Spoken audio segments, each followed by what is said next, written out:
absolutely convinced that the main source of hatred in the world is religion, and organized religion. Absolutely convinced of it. So when I say, as a subtitle of my book, I think religion poisons everything, I'm not just doing what publishers like and coming up with a provocative subtitle. I mean to say it infects us in our most basic integrity that says we can't be moral without Big Brother, without totalitarian belief. It means we can't be good to one another, we can't be without it. I'm Christopher Hitchens, and in the plausible word may seem I want to talk about the Ten Commandments. Who am I? You may well ask to instruct or advise you on these grave matters, but even Moses himself was a religionist and issued at least 4 versions of the Decalogue or the top 10. So if he can be a religionist, well, so can I. Picture then, if you will, that I'm not just taking a blue pencil, but an actual chisel.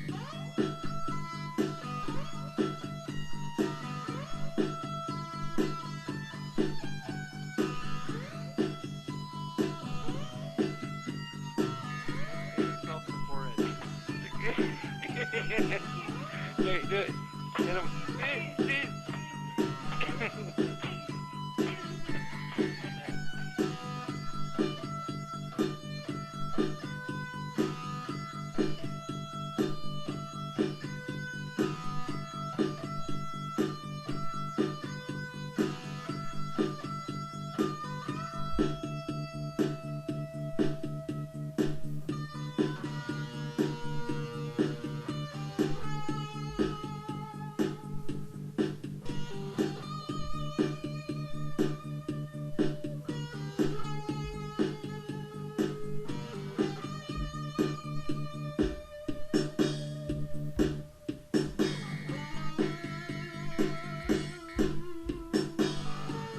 When a small magazine, and I know very well why this was, and I know the editors who took the decision, they were either extremely afraid of violent reprisal if they did that job, or, coming closer to your point, they were afraid of offending religious people. I'm not sure which of those decisions is the most cowardly or contemptible, taken in conjunction. The small atheist magazine for which I write, called Free Inquiry, did read it.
Do mean that sincerely, and I ask you only to bear in mind the imminence of the cocktail hour.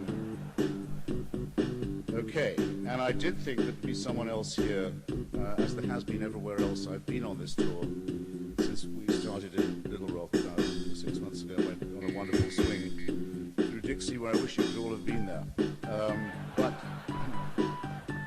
And seen the pinched faces of the Baptists, the pinched and flabby faces of the faithful. Okay, so I'm going to have to question myself, which I've never done before, and is an act of what I call, in the early stage of the book, solipsism. What do I mean by solipsism? Well, it's a good way into the argument, actually. Who here has a cat or a dog? Just, you may wonder why I'm asking you. Surprisingly few people, but you've all run into dogs and cats, exactly.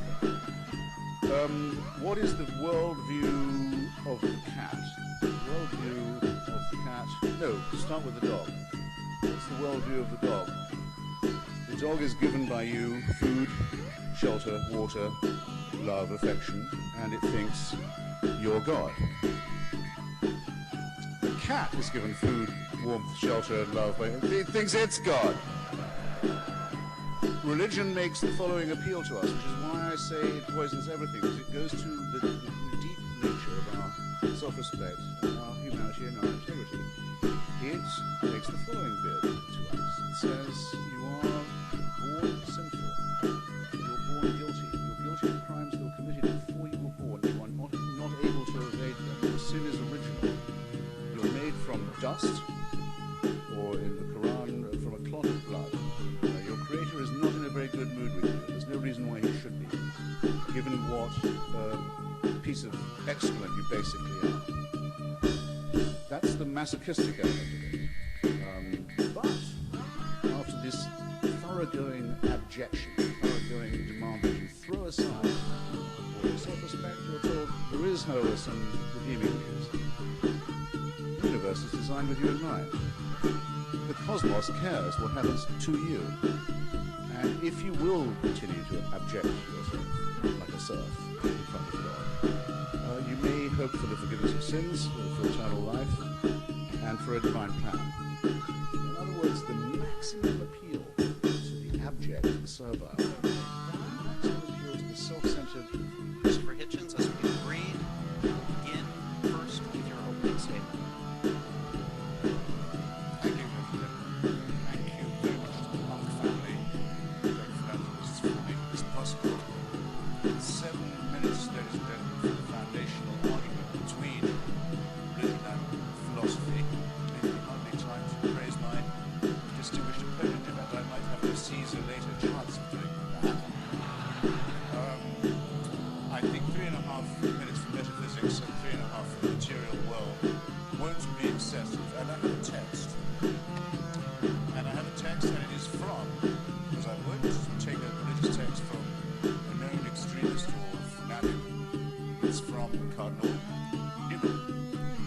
Recently, Protestant players urging beatified, his way of canonization, a man whose apologia made many Anglicans reconsider their fealty, and made many people join the Roman Catholic Church. It's considered, I think rightly, a great Christian thinker.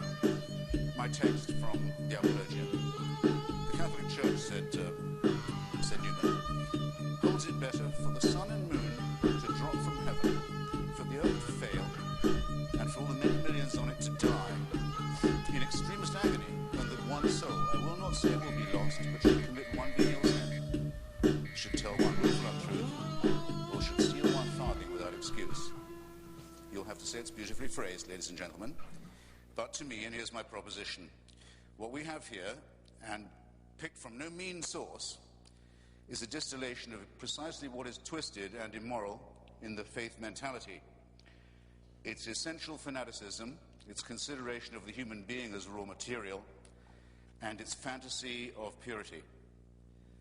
Once you assume a creator and a plan, it makes us objects in a cruel experiment whereby we are created sick and commanded to be well. I'll repeat that. Created sick and then ordered to be well.